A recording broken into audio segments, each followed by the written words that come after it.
Beautiful, beautiful. All right, Katie. Awesome. All right, everyone. Thank you so much for joining us tonight. My name is Katie Zuber. I am the co-host tonight for our 15th speaker series. We really appreciate you all joining us tonight. We're excited to have Dr. Drake, president of our East Hawaii chapter, and Maui musician Drew Martin, who's playing at Paia Bay Coffee this Saturday, April 24th at 5 p.m. for all you Maui folks. So real quick, a few housekeeping items. If you do have questions for either individual, please post it in the chat. Do it to everyone in the chat. If you have any specific issues, you can chat with me, the host of the Zoom call, directly. We are going to have a Q&A portion of the evening as well once Drake's all done. So there will be opportunities to ask Dr. Drake questions there. Otherwise, we are the Hawaii Farmers Union United, and I'm going to introduce President Vincent Mina to kick off the evening. Vincent, off to you. Aloha, thanks, Katie. And everybody, Katie is our membership chair, hailing out of Han Maui. And so really excited to have Katie working with us and appreciate her energy and her just love of the organization. So if you get a call or an email from Katie, please take it because you'll enjoy every moment. And so tonight we're really blessed to have double D's. We got Drake and Drew Martin tonight. And, Drew played at our convention this year. Micah Nelson curated the concert and got in touch with Drew and had Drew play one of his songs. He hails out of Waikapu. He's a neighbor of mine, hailing out of Waikapu, Maui. And so you will be uplifted and inspired by his music. There's a lot of original music. And so without further ado, brother Drew, take it away, bro. Hey, thank you. Yeah, it feels good to be back, a part of this. It was fun playing for the convention. And thanks for having me back. So, I'm gonna start with this song. This is from a guy, he's an Alaskan songwriter. This guy, John Angayak. I've really been liking this song. It's called "I'll Rock You to the Rhythm of the Ocean." A little upbeat one to start here. So, here we go.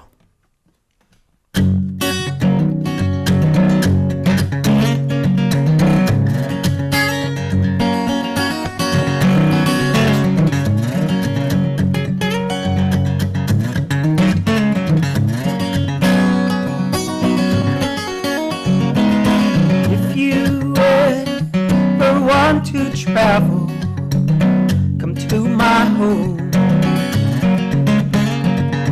I know how it feels to see something different. The time is now. Far away from far away, you come for the ocean. I'll rock you to the rhythm of the ocean. Rock you to the rhythm of the ocean, yeah.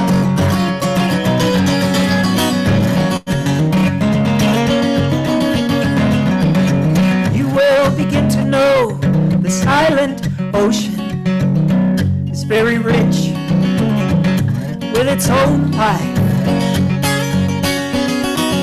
You can look through, look above you on the ocean. I'll rock you to the rhythm of the ocean. Rock you to the rhythm of the ocean.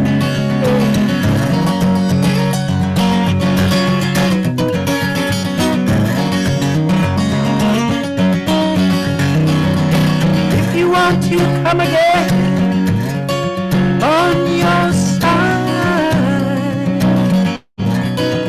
I'll be waiting there by the meadows, by the ocean.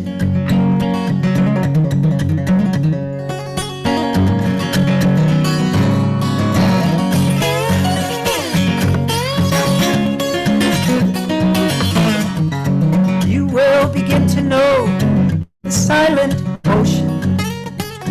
It's very rich its own life. You can look through and you can look above you on the ocean. Hey. I'll rock you to the rhythm of the ocean. Rock you to the rhythm of the ocean, yeah.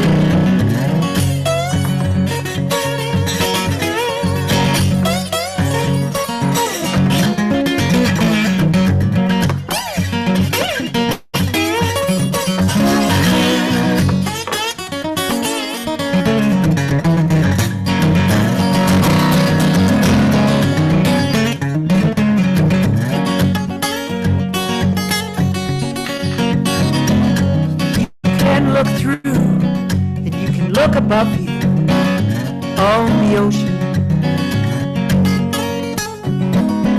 on the ocean,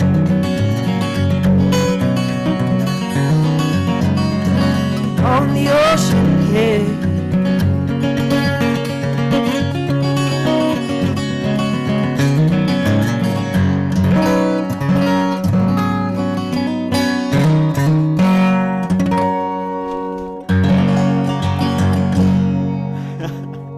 Whoa, that's beautiful, brother. That is beautiful. Thank you. Thank Really, you. man. I love it. What a great start. Thank you. Bust out the uke over here too. There you go. How's sounding? Coming in clear. I got you. I got you. Okay, sounds good. Okay, try another one here.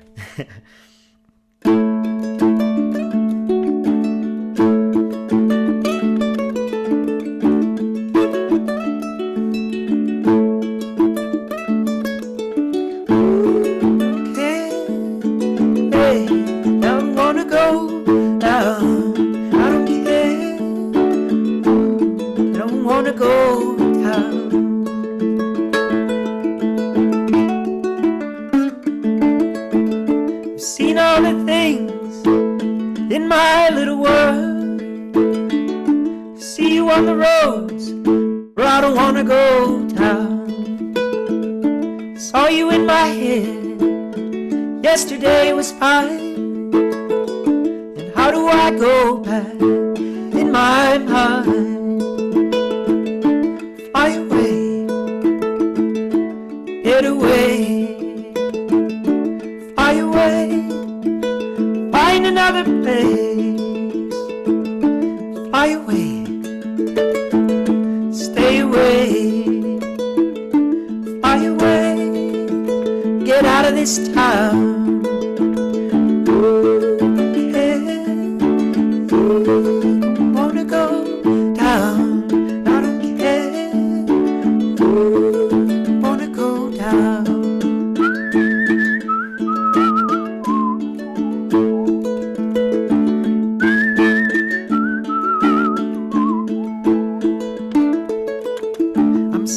Stepping, both feet on the ground, walking and talking, don't hear a single sound. Dream living in the world we talk about. I'm sidestepping, just trying to figure it out. Fly away to another place, get down to the other side, make it all alright. I'm sidestepping, both feet on the ground, walking and talking, don't hear a single sound. Dream living in the world we talk about. I'm sidestepping, just trying to figure it out.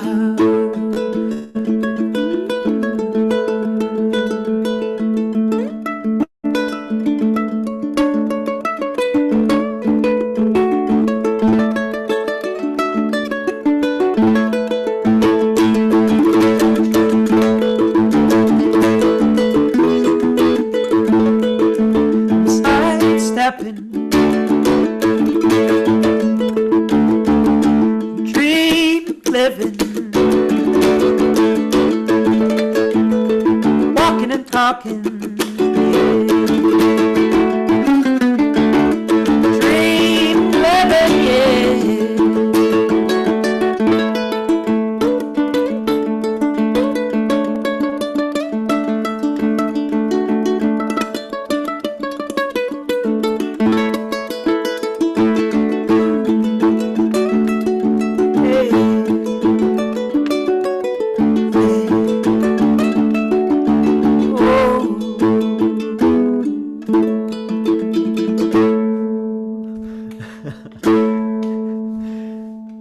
Yeah.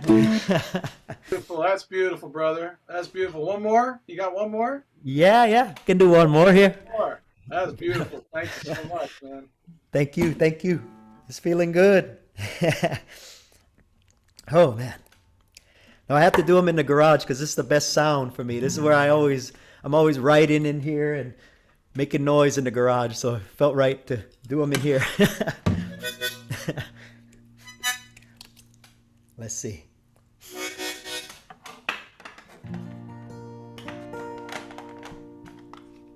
I'll do this one for Vince over here. My Iao. This is a song I wrote in Kepaniwai Park under the Suriname cherry tree up there. So, Nice. yeah. Nice that you got the axe there going. All right. Yeah.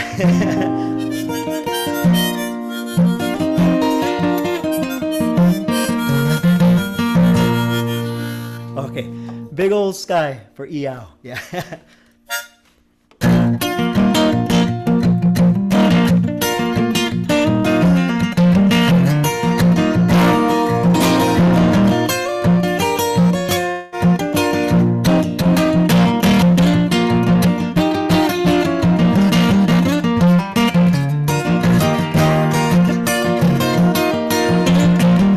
One more fruit hanging on the tree. One more fruit is left for me. Take a bite, you know it's sweet, yeah. One more fruit hanging on the tree. When I step out on the concrete floor, think about what was there before. Pile of bones and a love so sweet, yeah. Big old sky hanging over me. Just a big old sky. Big old sky. Big old sky.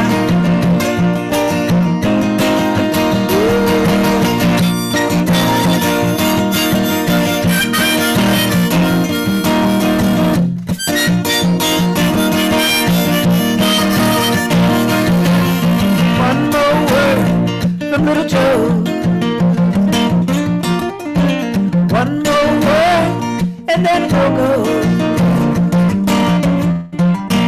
Say it loud and you know what it means, yeah. One more word is all you need. Love. Love.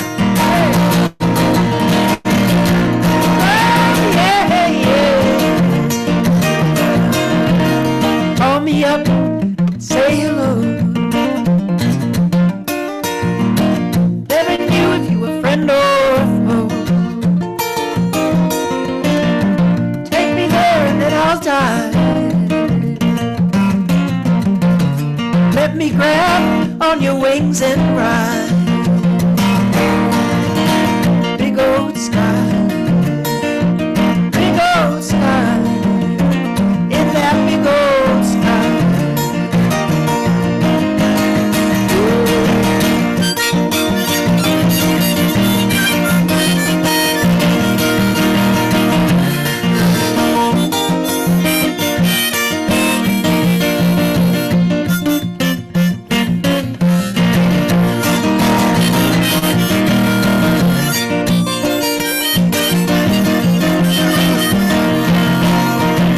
Take away this chains. Let me climb out of this cage. leave some of that blood behind. Take away that old mind. Take my sweat and tears. Forget about those old fearless years. Take me off to another time, where all I've done is left so far behind. Big old sky, big old sky, in that big old sky. Let's take a ride.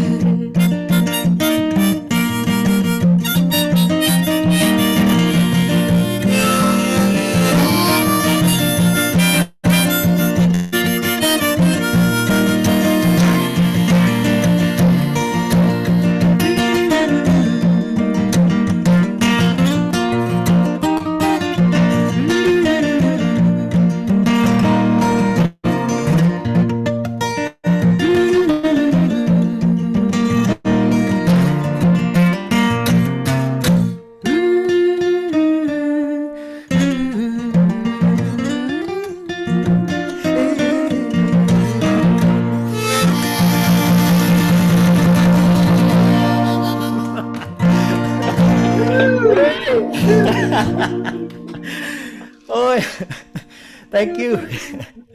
All right, man. That's wonderful, Drew. Thank you so much, brother. Really love Thank your you. music, man. And tell everybody again, we're gonna be playing this Saturday night. Yeah. This Saturday I'm out in Paia Bay Coffee out in Paia.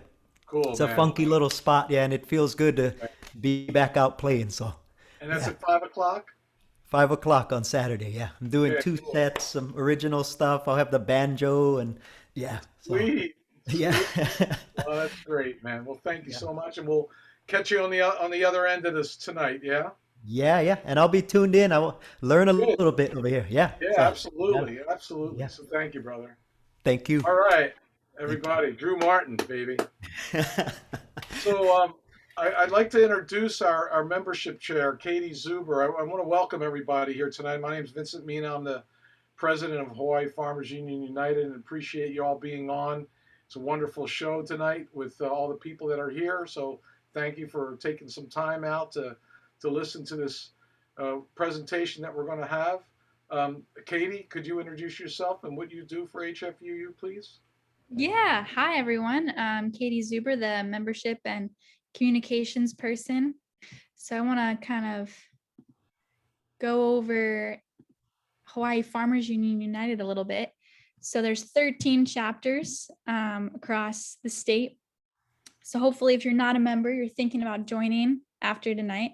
And I'm sure there's a chapter nearby doing some awesome things. We've got 1 chapter in Kauai, 3 on Maui, 4 on Maui, 3 on Oahu, and 4 on the Big Island. So Five on the Big Island. 5 on the Big Island. Yeah. Sorry, I can't count stars. So there's lots of benefits to being a member, one of which is a huge discount to our conventions. So in case anyone missed it, our 2020 convention is still available on our website, hfuu.org. It's just $75 if you're a member. It's $75 for a whole online convention, which includes dozens of speakers, panels, demo sessions, farm tours, and even a benefit concert with musicians like Jack Johnson, Willie Nelson, Marty Dredd, Drew Martin, and many more. So yeah, you should check that out on our website. And stay tuned for upcoming conventions. We're going to have some mini ones this year, 1 or 2, and then our big annual convention in November again. But there's lots of other benefits to being a member. So go online, go on our website, check those out. And I'm always welcome to feedback and suggestions. So you can always reach out to me, hfuu@hfuu.org. I'll post that in the chat as well with any suggestions, feedback, anything like that. So yeah, Vince, do you have anything? Yeah, I just want to let folks know that, one of the biggest reasons that membership is so important is that when we go to legislature, legislature likes to hear that, we have the amount of membership behind us who value regenerative agricultural practices. And that's what we're about. We were founded on the value of soil health. And we've been bringing this forward now since 2010. And, it's kind of interesting to see how the world is turning and how people are plugging more and more, it's becoming more and more mainstream to be talking about soil health. Back in the day, just a bunch of hippies or whatever they considered us to be. And but now it's going to mitigate climate change. And, a lot of our presentation tonight when we speak with Drake is going to be around, bringing that life of the land back alive again, to revitalize that life in the land. And so membership gives us a voice at the legislature. It also helps us being chartered with National Farmers Union.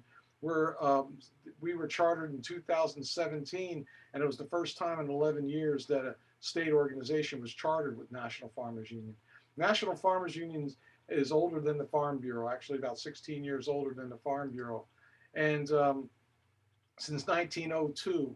And so I'm going to be returning to the summer meeting in August in Minnesota. And when I go there, I represent Hawaii. And I was just voted to be on the executive committee of National Farmers Union. So Hawaii has made a difference in National Farmers Union, and they really appreciate where we're coming from and what we value. And it's quite a really supportive organization. So I want you all to encourage you all. If you're not members, it's really inexpensive. We got a lot of great discounts locally that you'll, just using some of the discounts, you'll pay for your membership over and over again. So again, that's that piece. And I wanted to share with you, Katie, if you could put back on the screen, have the video back up or the pictures back up on the screen so I can see folks. We can put the gallery. I wanted to just speak to the fact that as an organization, when we founded in 2010, what we did was we wanted to grow our chapter. We wanted to grow our agricultural regions.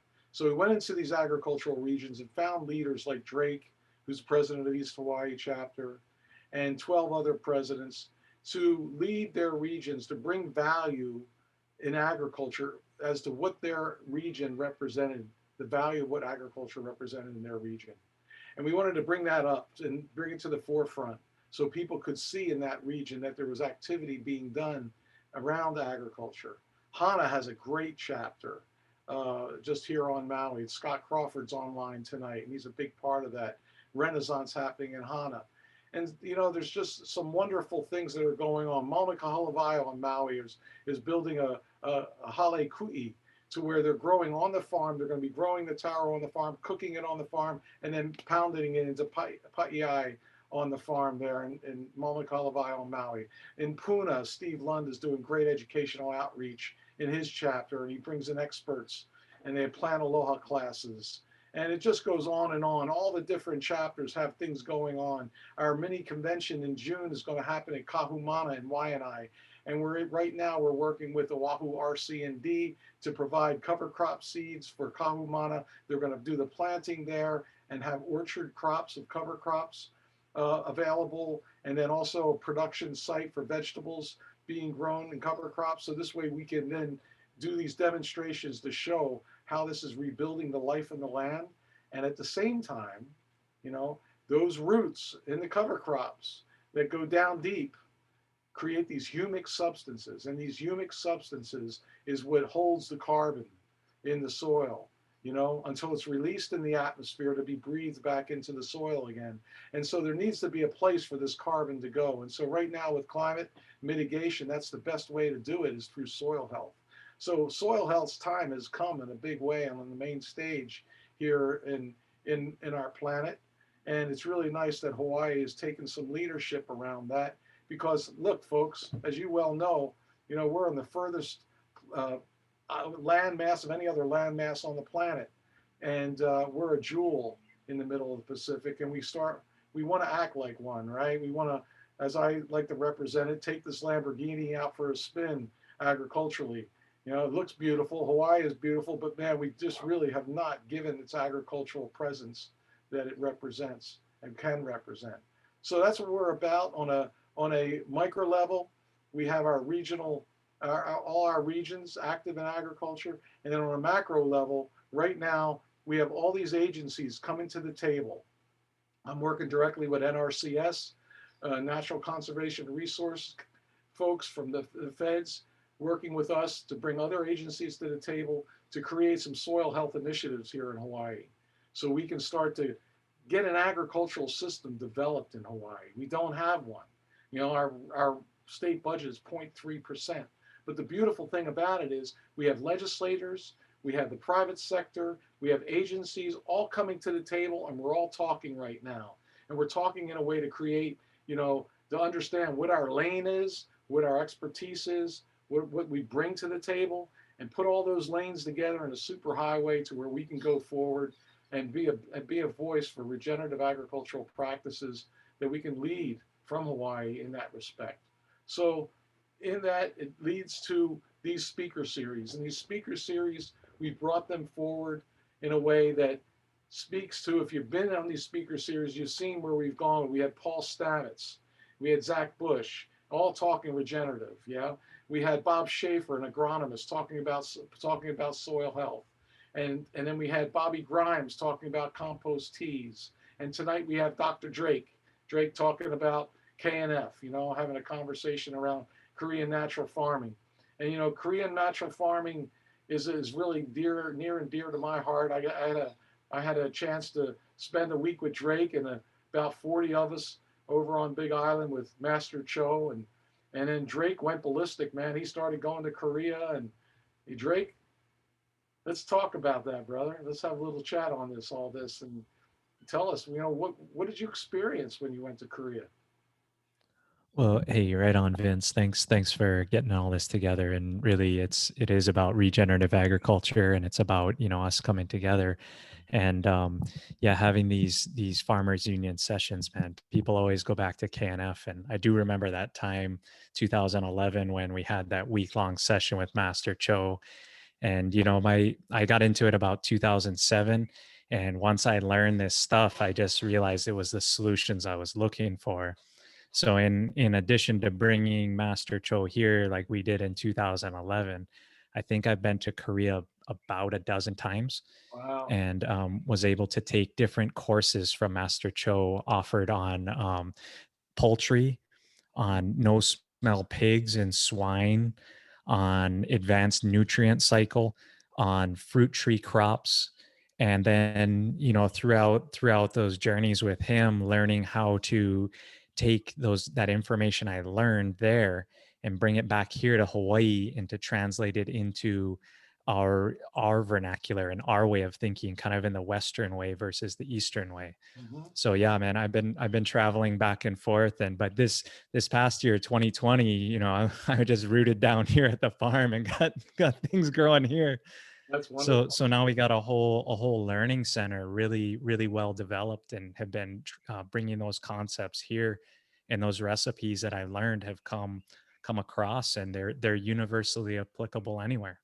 Well, you know, Drake, when we did that course back in 2011, it was really interesting to me how, when we were taught how to make these amendments, how Master Cho's daughter was going. We all had, after we made them, we put them on the table, and she would go around to each one and critique. Yeah, and and it was kind of a beautiful thing to see, that these are like, you know, when you're in your kitchen. Yeah, you just putting these ingredients together, and then, you know, it's a wonderful thing. I know personally my experience there, and in growing into making the amendments and using them has been very enriching. So it's really good to hear that you had that broad teaching of going to Korea that many times, and animal husbandry and all the different aspects of what it represents. So what do you feel has been the key component that got you, like, no kidding, oh my God, I have to practice this in my life? Well, it's interesting you mentioned Ju Young, Master Cho's daughter, at that event, because we worked with her for several years, and these recipes on the whole are pretty simple. It's like mixing plant matter and sugar together, which, Right. it's just like making kimchi. It's simple. But what she brought about is like she's like a connoisseur in this stuff. It's like going in front of a wine sommelier, making wine, right? You're crushing grapes, adding some yeast, putting it in a barrel. Pretty simple. But there's so much subtlety to it, and there's so much between each bottle of wine, and how the grapes were grown, and how this and that, and there's so much of that in KNF. And so when I started to learn about this and to learn those subtleties, because it's basic and simple, and it's anyone can do it, and like we were speaking earlier, you can have quite an error margin on it, and you can still be successful. Right. But to me, really, in my practice, what I wanted to get was like, what does Master Cho look so he doesn't slap you, right? Because you've been slapped a couple of times, right, Oh, Vince? plenty times. Yeah. Yeah, so it's like it's simple things like, if you're fermenting in a plastic vessel versus, glass or clay, that kind of stuff, it makes a difference. And I Right. remember one time Master Cho was here at my farm up at the chicken pen, and I showed him all my fermented feed, and I was so proud of it. And I'm like, here's my fermented feed. And he sees the plastic barrel or bucket that I'm doing it in, and he just hits me straight in the stomach and just in front of everyone, just like, suck it up, don't fall down, you got this. Yeah. But it's Well, but it's that it was that desire to learn, to get yeah. it, so that when he comes, he's proud, because this is, his heritage, his legacy, and he's just a current caretaker of this.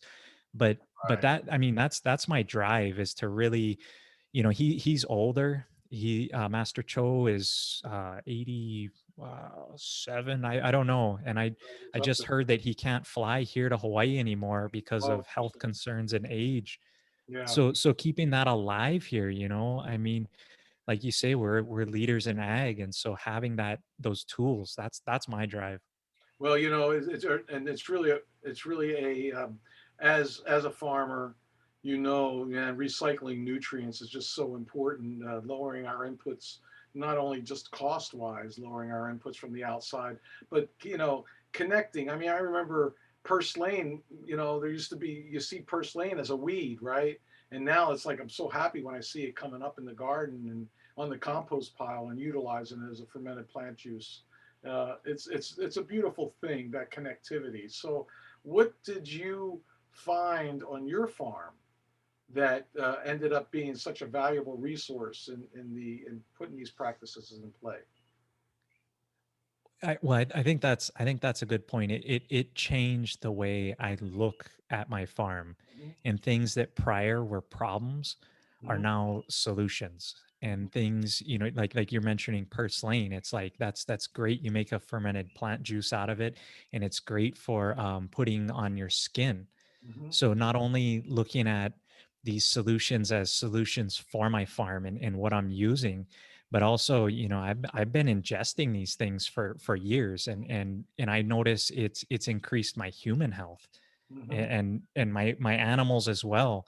And as myself and my animals get healthier, then it's kind of symbiotic, going in the correct direction, where Right. where now, what usually, like, pig manure is so stinky, and you have to keep them so far from the house. But if it's raining, and I'm tired, I've taken a nap up in my pig pen, right down with the pigs on the floor.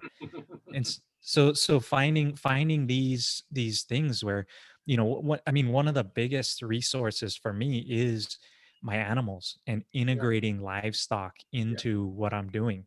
So Yeah. instead of keeping it away and stinky and thinking it's disease causing, Right. they're now some of my best farm help, because they show up on time, and they don't, they don't ask for pay They don't raises and stuff. complain. Well, it's beautiful you bring that up about the animals too, because David Wong on Waianae, big practitioner of KNF, visiting his piggery. And I brought some folks from National Farmers Union when we got chartered back in 2017. We went to his farm, and these folks were from Iowa, and they walked up to his piggery and they went, "How come we can get so close to the pigs?" And there was no flies and there was no smell, and they were just blown away.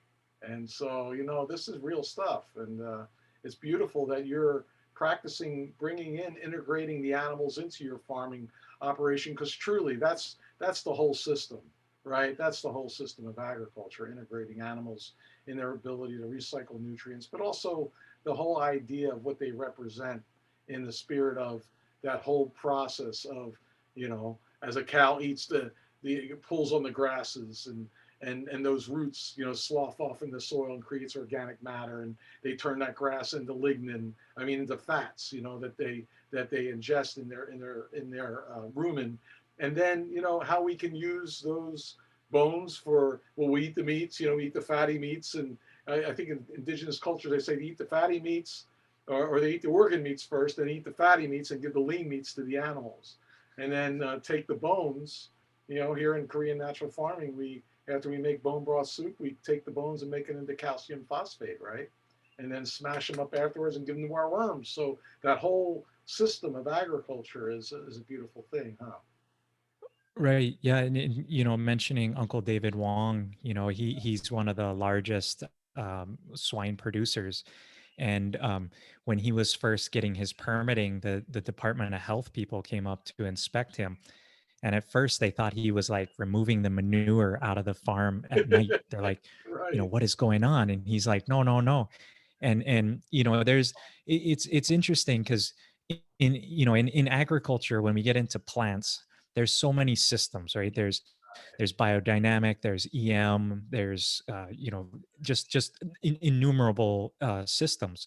But Korean natural farming, one of the things, it's popular in many ways, but one of the things is that I don't think there's another system out there where they can say that there is no smell pigs. Mm, And people that have been in the swine industry forever say, oh, like the stink, like that's the smell of money. Actually, that's the smell of pathogens like E. coli and all kinds of disease causing organisms. And so the way this system is working is it has the indigenous microorganisms living in the floor, and they, as soon as the pig manure hits the floor, they're able to dehydrate out the water and to pull, and then that causes the beneficial bacteria to grow versus the pathogens. mhm. And I actually I'm teaching a class right now. I got two students here staying at my farm immersion, Oh, and they're good. asking about the pigs today. We spent good part of the morning up there, and we were talking about composting. And I'm like, look, you can go and take food scraps and make a big pile, but that's going to take weeks, if not months, to break down. I can take that same food like stuff, ferment it, feed it to my pigs, and it will be composted manure, like the best compost you can ever see in like 24 hours. Right. And so, Right. watching that movie, Kiss the Soil, I think, Kiss the Kiss ground. the Ground, maybe Woody Yeah. Harrelson, Yeah. they were talking about how they're composting out of San Francisco. And I was like, that's awesome. But if they got a can of piggery right there, they could process all that material even faster. So I Right. think this innovation that KNF's brought of integrated animal feeding along with the beneficial microorganisms is just, it's kind of next level. Well, It's that's really off the that's charts. that's a beautiful thing, Drake. I really appreciate how you articulate it. So, this whole idea of good bacteria, good fungi, bad fungi. I mean, it's not good or bad. It's just out of balance. Yeah. I mean, they all play a synergistic role together. Yeah. And I really, you've been, and I love how the vernacular you use. You don't call them solutions, you call them soilutions. And you just really bring to light the importance of feeding the soil. The microbes got to come to the table first. They got to be fed first, right? And can you speak to that somewhat of your interpretation of what that represents, please? Well, so Korean natural farming, the way I've been presenting it and the way it's been taught to me, we really have 9 core solutions. So it's not, sometimes people think it's one or two things, but there's really 9 things that are then put into about 7 different prescriptions that fit nutrient cycle. So one of those being the indigenous microorganisms, but there's other solutions like the fermented plant juice, which I call food, which is the vital juices that mimic plant exudates and they have plant hormones in them. Then there's solutions like calcium phosphate, which you just spoke of, which is the dissolved bones and how these fit together.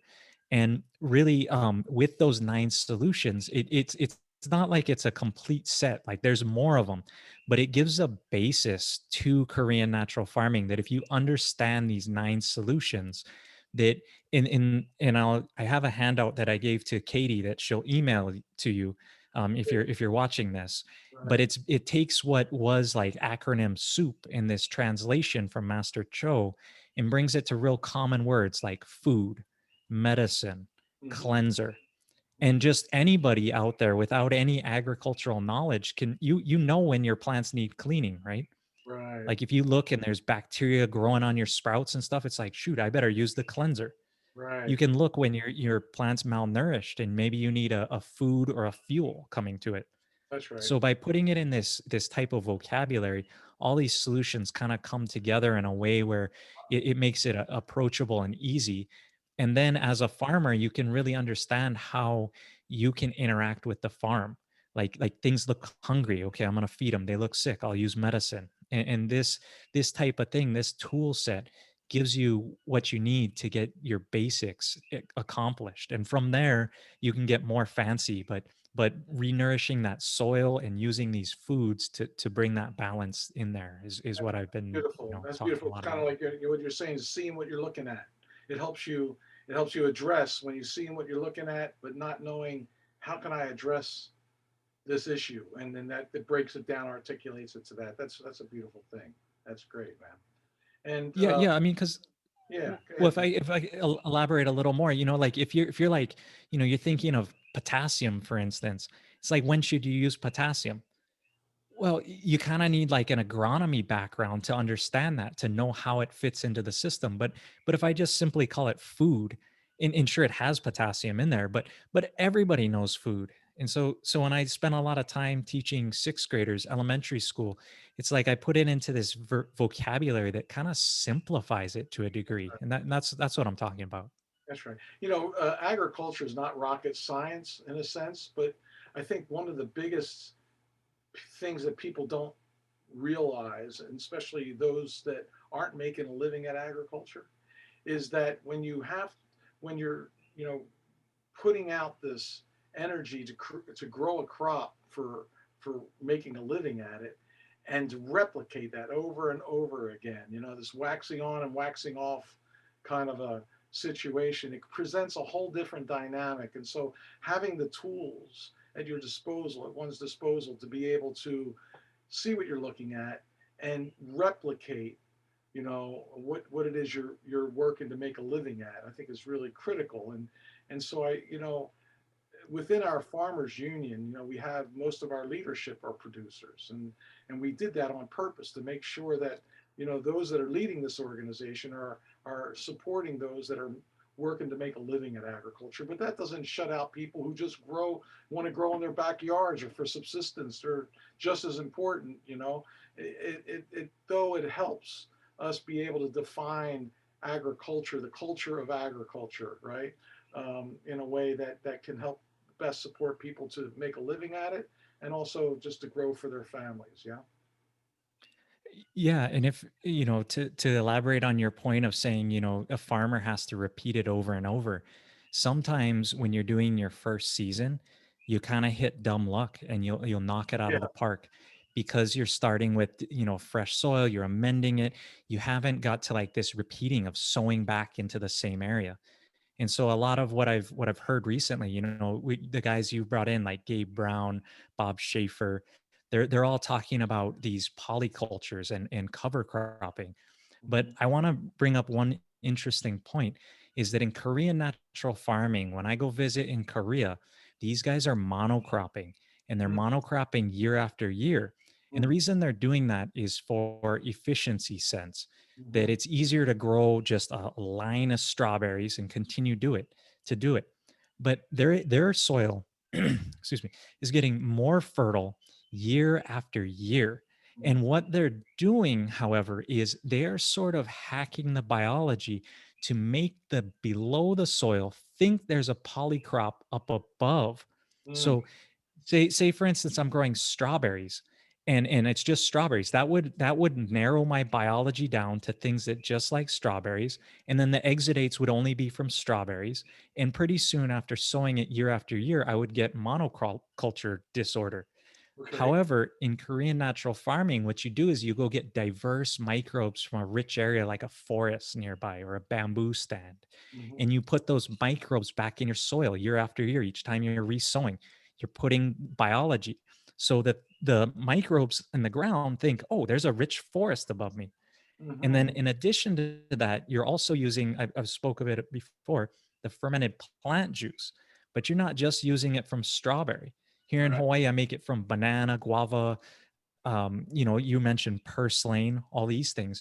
And when you're putting these down, it mimics these exudates so that the biology underneath thinks, oh, look, there's purslane injecting all this exudate in this food that I'm used to eating. And Right. so even in a monoculture, you can mimic as if you had a polyculture. The That's beautiful. biology doesn't know there isn't purslane growing above. It doesn't know there's only strawberries because you're giving the same fluid that would be naturally exuded out. And so that's one of the other, interests here is, you know, I'm like, don't get me wrong, I'm all about polycultures, but That's as we get into this, you want consistency year after year after year. production If you agriculture. are doing Yeah. monoculture, you run into those problems. That's right. No, that's beautiful, Drake.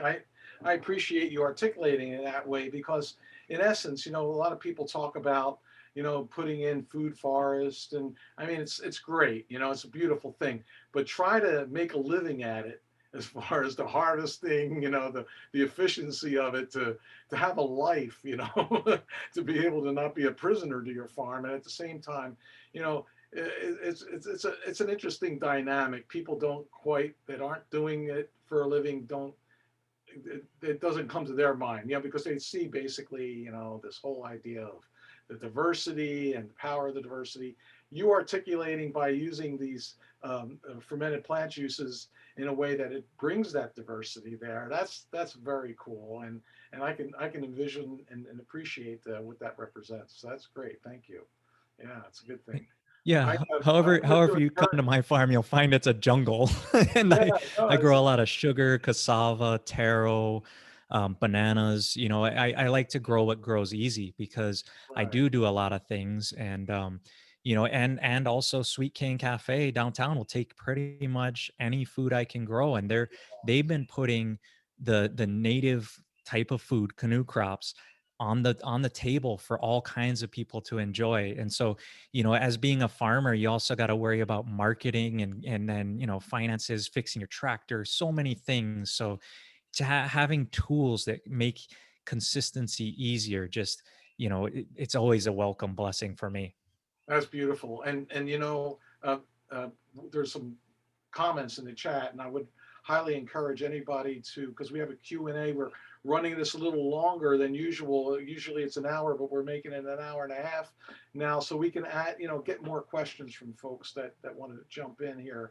And one is from Mike saying, Drake, do you have a curriculum for DOE schools available for KNF so it can be introduced to the kids? In my teaching, I did a lot of just freestyle kind of stuff, but we do have a curriculum that we've developed through our foundation, and it was actually developed for a bit higher learning through the community college. But I do making that available and getting those things. It's not on the internet yet, but our website for our foundation is pureknf.org, and I believe my email's listed there. It's just Drake at Pure KNF, and be happy to reach out to you and assist you in that process. So someone's asking, can you give an example of your fermentation process? Okay, Like, so like I said, there process. are there are 9 of these solutions. So I don't want to get confused to think there's only one way. I'm just going to speak about one of the 9 solutions here, and that is the fermented plant juice. Mhm. Okay, so yesterday we did it here at the farm through my teaching, through this course, and like we said earlier, there's so much precision into it. It's nice to come have someone do hands-on, but I'm just going to give you the basic procedure here. that we cut down a bunch of bananas. We ended up with some green bananas left over. So green bananas are really good for the flowering stage right before your plants, like right now where your lychees, if you're growing lychees, they're just starting those little things and just before they're flowering. If I use this ferment then, it's most effective. So what I do is I take the green bananas and just chop them kind of longwise so that I can increase the surface area and maybe chop them in quarters or make it as quick as you can, chopping, but you don't want to pulverize it in a blender. Okay. Right. There's just chopping it to increase the surface area.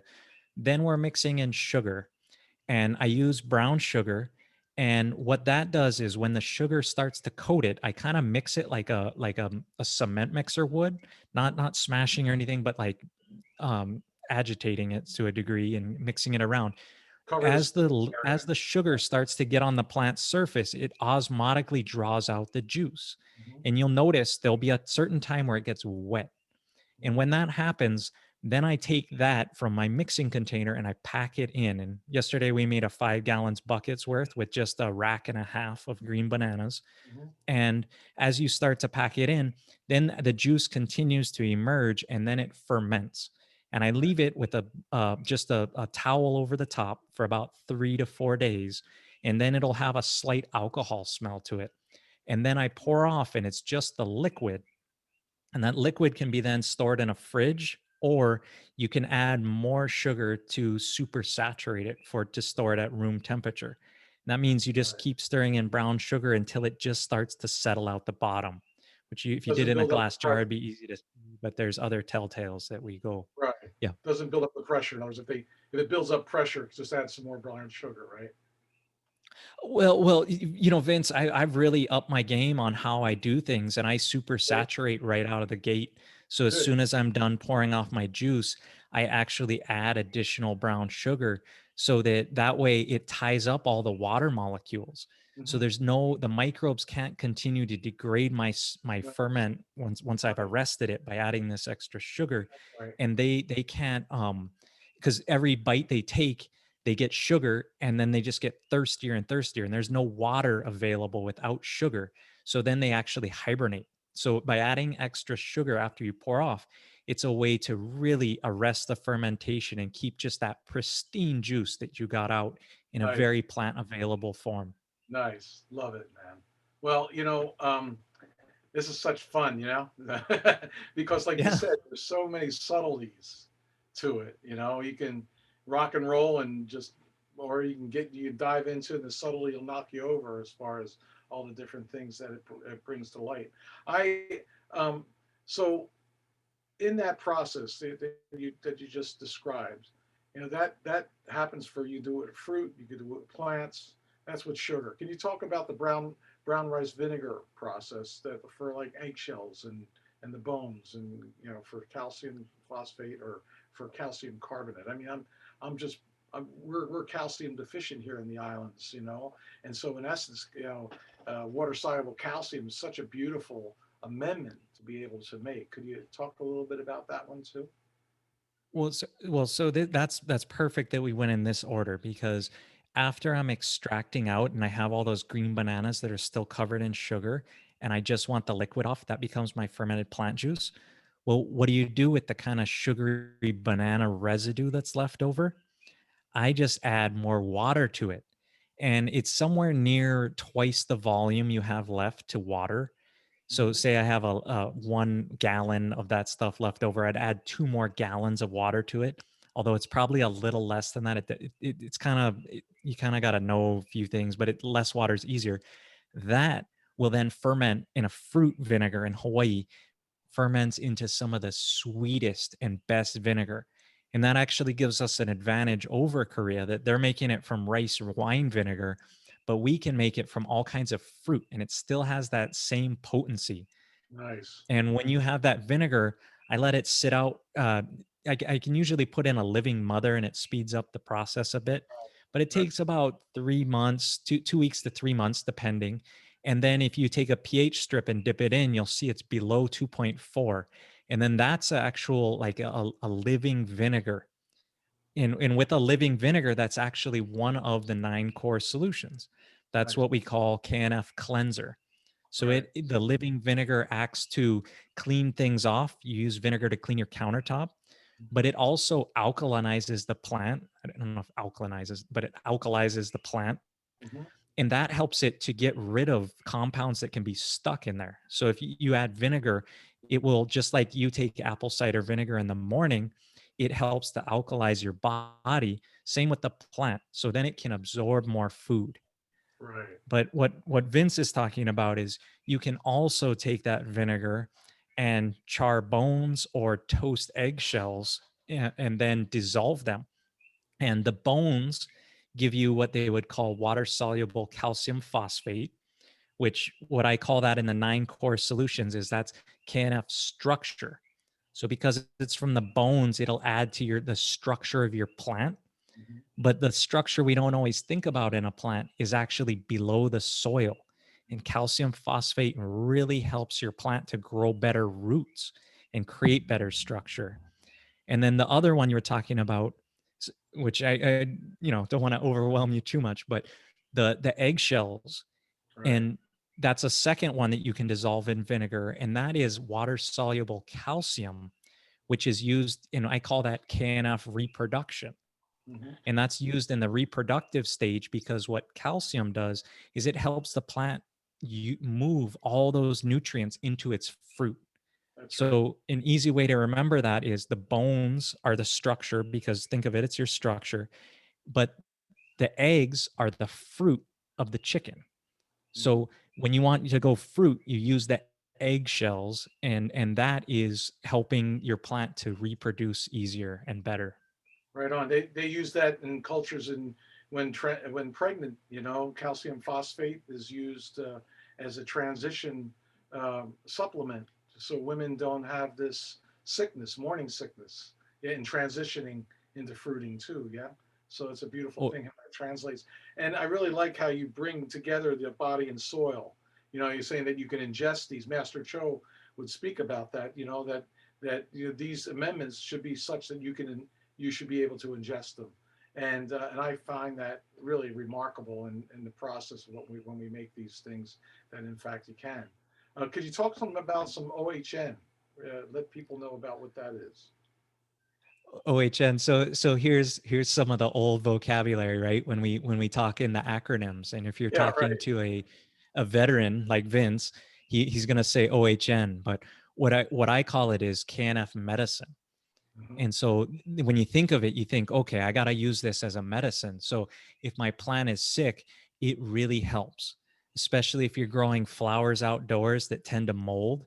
You start to spray this KNF medicine and you don't get fungal problems. It clears it out. So what's in the medicine are 5 different herbs that first go through that fermentation process that I just talked about, just like the food. But instead of pouring off the juice, you then add vodka in.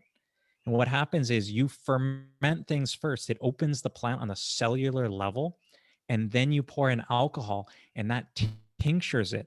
So it pulls out different compounds than you get with just a water soluble compound. You Right. get these alcohol bound ones. And so there's 5 different herbs that are used that are fermented and then tinctured with alcohol. And those are typically garlic, ginger, licorice, cinnamon, and angelica.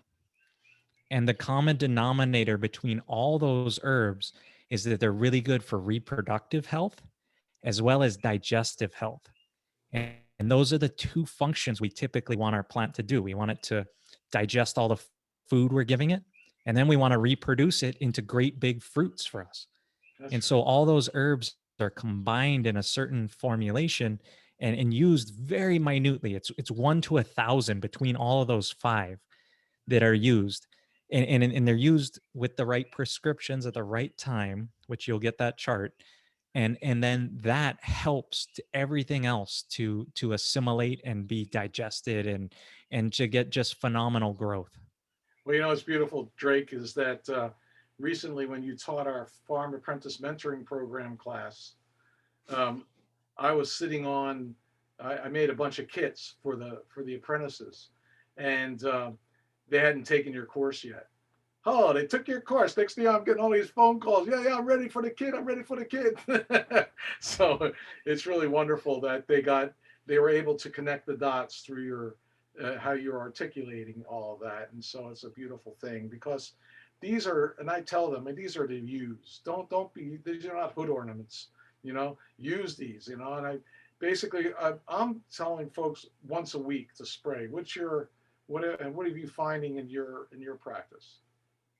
Well, it's interesting you tell people to use them. So in the past, when we've been teaching natural farming for a decade, and I'd run into older students and they're like, we made the FPJ. And I'm like, did you use it? And they're like, no, it's still sitting in my closet. So I find that this vocabulary makes it easy to use, like knowing when and what. Like you look and you're like, oh, they're hungry, right? So then okay, as a farmer, if my things are hungry, well, maybe I should dilute these things and spray. But in general, if you're just gonna follow the recommended formula, it's about once a week or about every 11 days. Okay. And for instance, if you're growing Hawaiian kalo, you will notice that almost every 11 days it puts out a new leaf. And so each time it puts out a new leaf, each time there's this new growth, that's when your plant wants this nourishment. That's when it could use a little meal. That's And right. it depends on which plant you're doing. And if I say once a week and you're like, well, I have 600 acres, there's no way I could do that. Then in an orchard, what makes sense is to spray just before you're going into just before flowering. You want to give it that changeover spray so that it can go really well from accumulating sunlight to growing fruit. That's right. Or if you're growing something like in Vince's case where he has his microgreens, he could potentially put it in his irrigation water, and each time he's watering, he could be using these solutions. That's And right. so on a small garden, you could easily do this each time you're watering. It really comes down to, a cost benefit analysis of, if you got tons of money, go for it. But a frequency of once a week for most things, like my case where I got a polyculture, I take 1 liter of what I call the maintenance solution, which has my food, medicine, cleanser, and structure. 1 liter, I dump that into my 40-gallon sprayer, and I'm able to drive around my entire property. And that 40 gallons covers about an acre and a half of actual spraying things. It's more This is land than that, but it's that much I'm spraying. Yeah, and this is all from your farm. I mean, this is all basically recycling of nutrients, and that's what's the beautiful thing about it. And I love how the plants just respond. You know, it's like, whoa, you can just see a noticeable difference. I know personally, I had a 200 square foot plot garden, planted a bunch of kale and dandelion and chard and collards, and I was harvesting 15 pounds a week. And after I harvest those 15 pounds, just taking the lower leaves, I would spray. Yeah, I'd spray all the nutrients. And then the next week, 15 pounds again. That lasted for 8 weeks. And then I had to go to the mainland for National Farmers Union board meeting. And I came back and the plants weren't happy, but there was $1,000 I got for those 8 weeks from 200 square foot plot, So it's like mind boggling for what? For things that basically I'm growing on the land there and or what we use every day, whether it's eggs or making bone broth soup and we have the bones. So it seems a bit complicated for folks, though. I find that, when you spoke earlier, let me point this out. When you spoke earlier about, when you start to do something and you get a success, I'd rather fail in the beginning, because if I really want to do something in the beginning, and I fail in the beginning, well, the rubber will meet the road if I continue on to like make a success.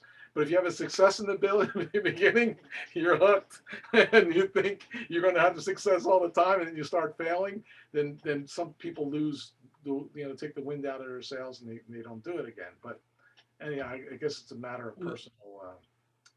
Yeah, and I hear different things from different people, but everyone I teach on this stuff, they take it home. A lot of majority of folks that actually do it are super successful, And, I had a project that I did in downtown Hilo where we went to this super roundup ground. If you're familiar with Hilo, it's the triangle right out across the street from Pineapples or downtown Oh yeah, KTA, right, right on sure. Mamo Street. Yeah, yeah, And yeah. that thing was Roundup. And my aunt Susie does Planet Hawaii fruit trees. So she's a real good horticulturalist. And she told me that she tried to plant lantana there and it wouldn't even take, which is a very hardy crop. Right. But I went down there with some microorganisms, a little bit of biochar, a little bit of dolomite because it hadn't been farmed in a while, and Right. put those in the ground, and then we mulched with coconut husk, and we grew the most amazing kalo and sweet potatoes and papayas and bananas and cassava and ava all in that soil. And we didn't have any some people say you got to practice KNF for a while or a couple of years before it works. We went 0 to 60, and we went from putting the huli in the ground to having it grow to be as tall as me, to then shrinking down to harvest it and cooking it on the street. And it's when you say KNF can take a while, it just means that it can take a while to be self-sufficient. Like in the case where Right. you took that vacation, maybe if when you build your soil structure and you get tons of microbes in there after a couple of years, you could take a vacation. I mean, imagine that, Vince. Yeah, imagine that. Right. Yeah. No, that's great, Drake. And we have like 3 minutes left. My God, I'm glad we went longer tonight because obviously this is you know a big subject. And let me see. Is there any other questions in here we may have missed? Do I you make see I your own see there's sugar? a Do you make your own I see sugar? there's a couple questions here on the Yeah. do I make my own sugar? This is something I'm aiming towards. Today I made sugar cane juice, but I only made about a gallon of it. I hope one day to dehydrate to make my own sugar to have pure KNF. Hmm. The other question here I see is, what do I do with the fermented plant juice?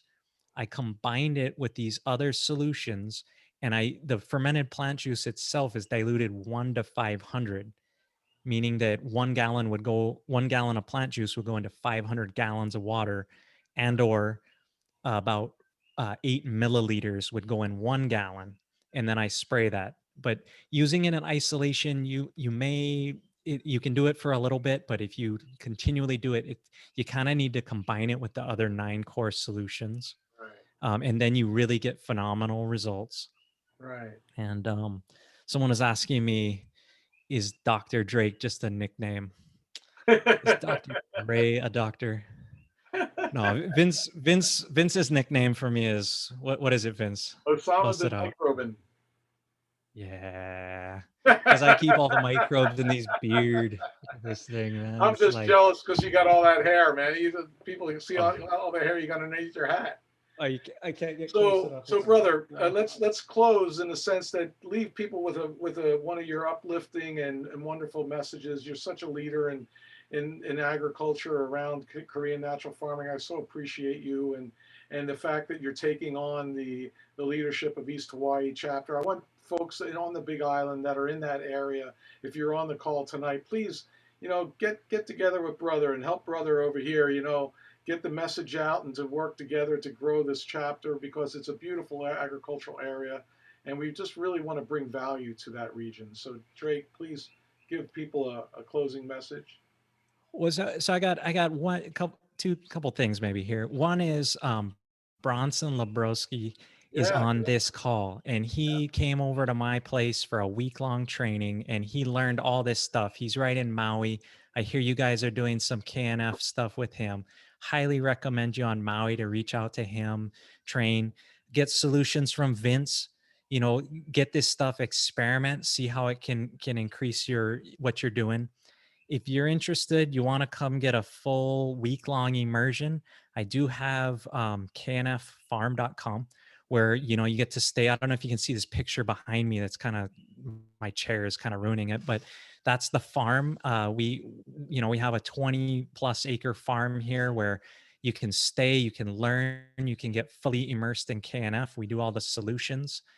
And I think I think with this knowledge, and spreading it out to more people, and with what we've done with the Farmers Union with Paul Stamets, I wish he would learn about my fermented plant juice. This not mine, Master Cho's, um, but I love it. And if I could, I wanna end with one tribute. I was thinking about this the whole time, and this is a tribute to my friend Micah Nelson, who Vince knows. But I'm in love.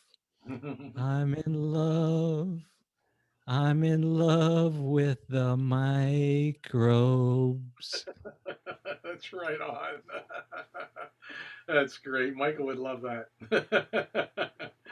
Cool, Yeah. Drake. Well, thank you, Well, Vince, thank man. you. I appreciate it. Keep going. East Hawaii is doing good, but if you're gonna join the farmers, you can join the East Hawaii chapter, bro.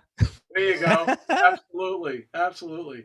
And folks, we want to hear from you too. If there's anything you want to hear specifically in these speaker series, if there's someone that you'd like to hear present, please, drop us a line. Katie can put in the chat our email address. There's Ollie. There's Katie's baby Ollie. He's our youngest member, and please be involved in the organization, whatever level that you can be, and we love your input.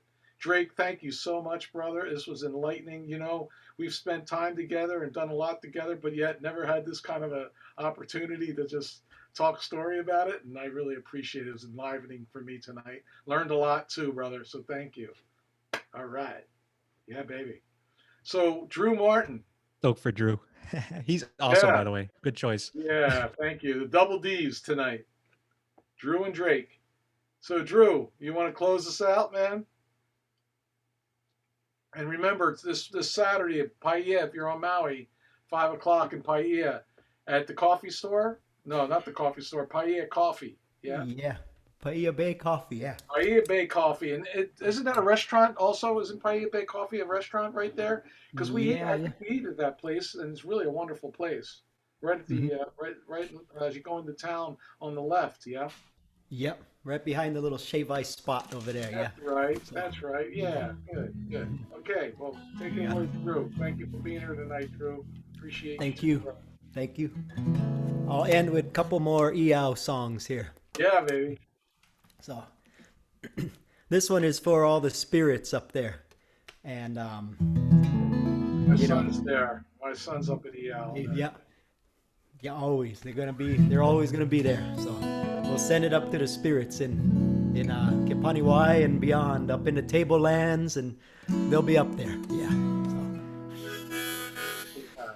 it's called Timeless Flight.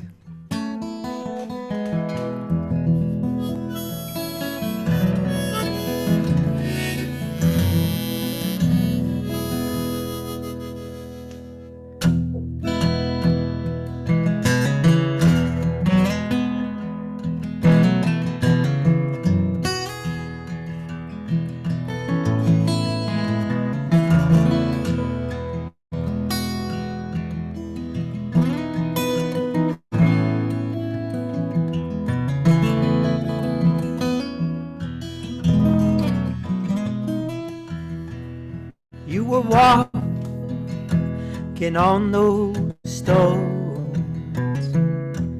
carrying that heavy load. A barefoot child with a twisted soul. You were walking on those stones, stepping stones, stepping stones, stepping stones, stepping stones.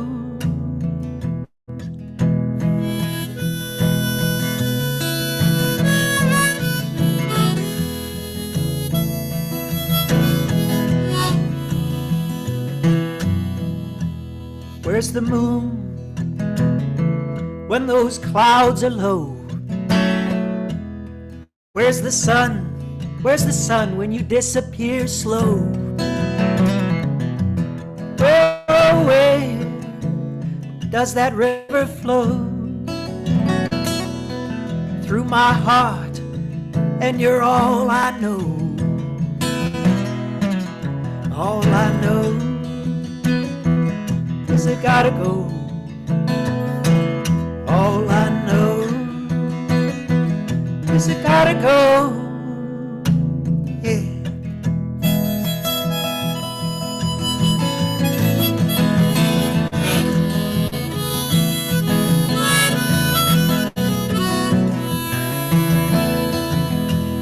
Then one night you walked with me. I was all alone on Reflection Street. I felt you there inside the breeze. Then the wind came whipping through the trees, talking about those lonesome winds, talking about those lonely winds, talking about those lonesome winds,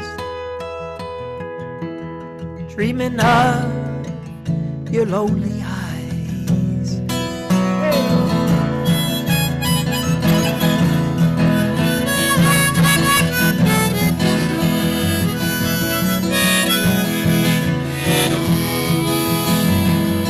Where do they go when they die?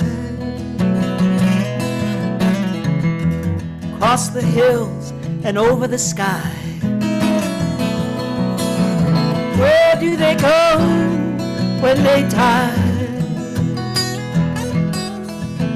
They'll stay in our hearts until the days we die. I want to live in Mother Nature's eyes, all aboard that old timeless flight.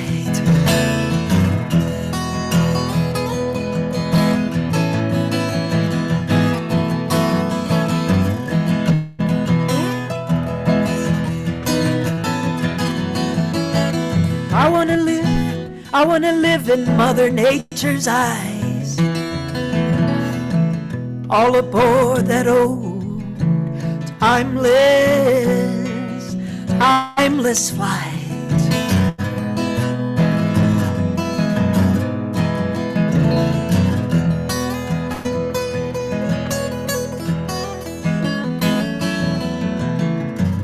And all this time, loved you so. You were always looking for a place to go. All this time, I loved you so. You were always looking for a place to go. And all this time, I loved you so. You were always looking or a place to go. All this time, loved you so, but you were always looking for a place to go.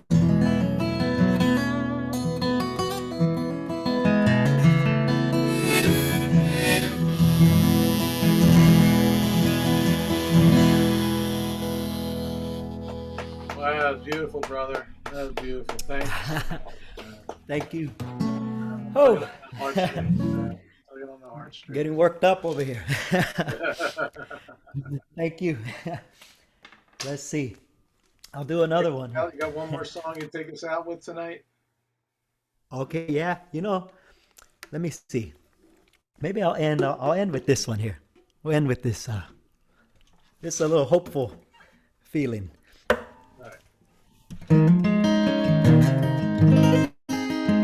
I wrote this sitting on the river one day. So it's called "The River Still Runs." With all that's going on, there's still that little message of hope that, hey, we're not power yet, So that's what this song's about here. Thank you, guys. Thank you.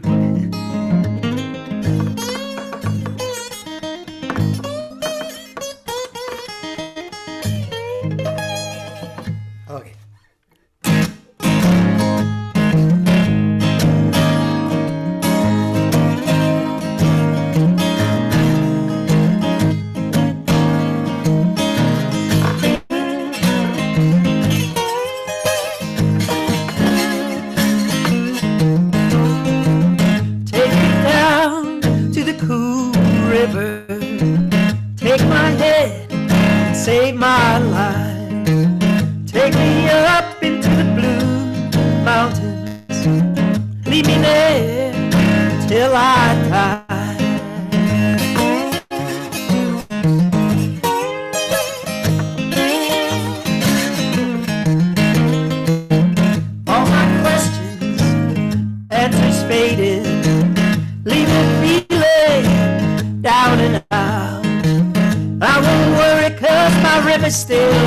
running. A simple thing can get me by. Still runs, the river still runs, and I won't worry, my river still runs. Still runs, my river still runs, and I won't worry, my river still runs. Hey, hey.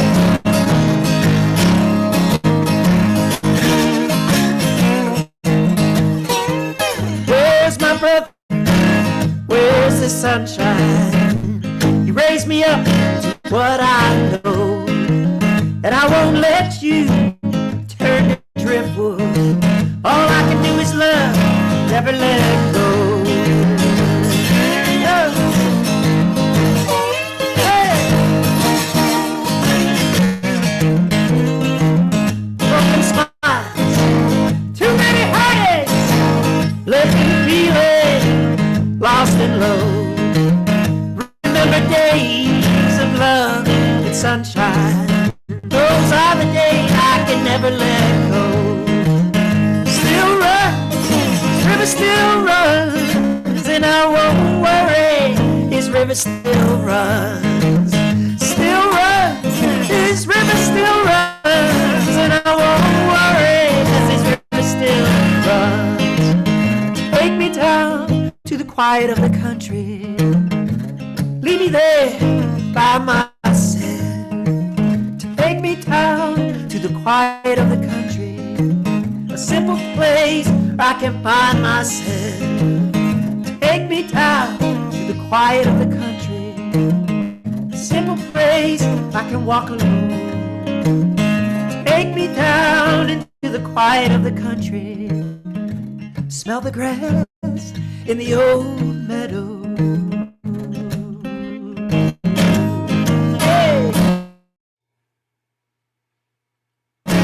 On the gravel meadow.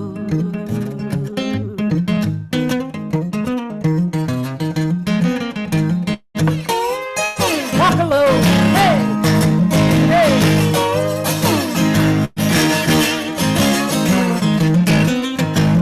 Come on and walk that road. Hey. Come on and walk that road.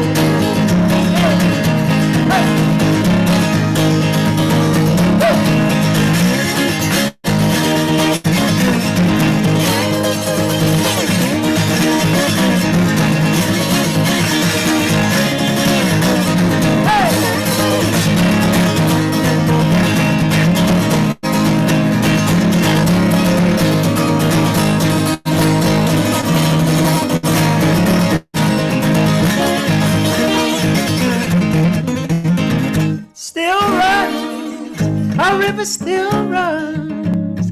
We don't worry, 'cause our river still runs.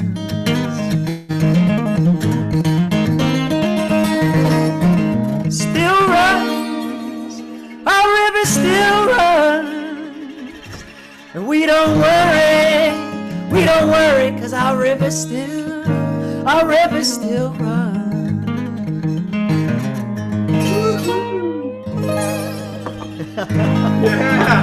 Yeah.